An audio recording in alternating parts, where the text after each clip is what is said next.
Hey gamers, so recently, over the past few weeks, there has been a lot of Vampire Survivors related news, and I kind of want to talk about it because I see most people that are fans of the game are pretty happy with it, but I kind of feel a little bit concerned because here's my thing. Just like many people, I love Vampire Survivors. It's a great game, very addictive, very fun, and it's well worth your money. It's only $5, and then the DLC for it is like cheap. It's like $2 a piece, or sometimes it's just straight out free. It's also available on Game Pass. But the thing is, they recently have been announcing like these spin-off type games. The first one I want to talk about is a VR version of Vampire Survivors. That's $10, and it's basically the same game but in VR.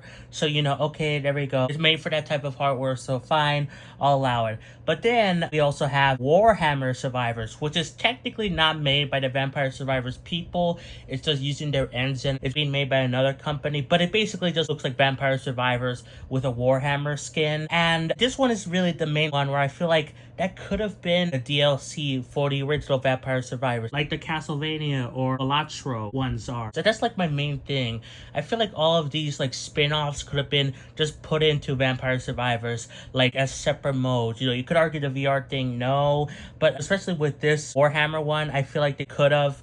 But the company that owns the Warhammer franchise felt it was too big for a DLC, so that's why they allowed them to make their own game. Next, we got the newly announced Vampire Crawlers. This is basically a dungeon crawler-like game in the Vampire Survivors universe, and this is another one where I feel like, yeah, that could have been a mode, Like, I don't necessarily have a problem with them making new games, obviously, but the fact that there's so many of them that got announced within these few weeks, it feels like overwhelming, and they're kind of like squeezing the Vampire Survivors name so much, and that's not to say that these games are not going to be worth it or I won't play them, because I assume they're going to be relatively cheap.